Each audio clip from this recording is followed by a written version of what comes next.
Mužom sa to vraj stáva len zriedka a prípad, o ktorom budeme hovoriť v nasledujúcej reportáži, je jeden z mála. Tisícky eur totiž väčšinou posielajú falošným vojakom, princom či lekárom práve ženy. Teraz ale humenskí policajti vyšetrujú zločin podvodu, pri ktorom páchateľka vylákala 40 000 eur od dôverčivého muža. Páchateľka muža kontaktovala prostredníctvom sociálnej siete ešte v novembri minulého roka. Odvtedy od neho vylákala 40 000 eur.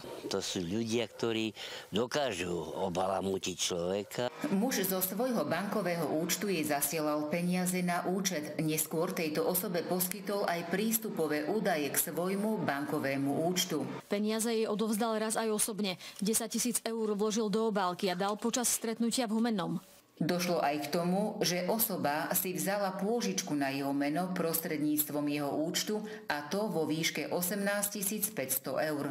Miestni obyvatelia nad tým len krútia hlavami. Ja nemám toľko peňazí, určite by som neposlal, pretože nemám. Ale nalejte človek naletí. Podľa polície pochádza muž z obce Hrubov, no do uzávierky vysielania sa nám s ním nepodarilo skontaktovať.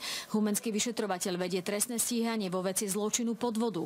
Že nehrozí v prípade dokázania viny trest na 3 až 10 rokov väzenia. To pod akými zámienkami, že na 10 000 eur vylákala, polícia nekonkretizovala. Mužom sa to stáva zriedkavejšie. Podvody na internete sú dennou realitou, hoci polícia opakovane obyvateľov upozorňuje na to, aby nedôverovali neznámym ľuďom, keďže ich údajná totožnosť je väčšinou falošná. A či je ľahšie oklamať ženu alebo muža, tak na to majú odborníci jasný názor. A v tom ja veľký rozdiel medzi mužmi a ženami nevidím. Až na to, že ženy sme ľahšie podľahneme tomu tej netrpezlivosti. Z Hrubova Katarína Kleknerová, televízia Joj.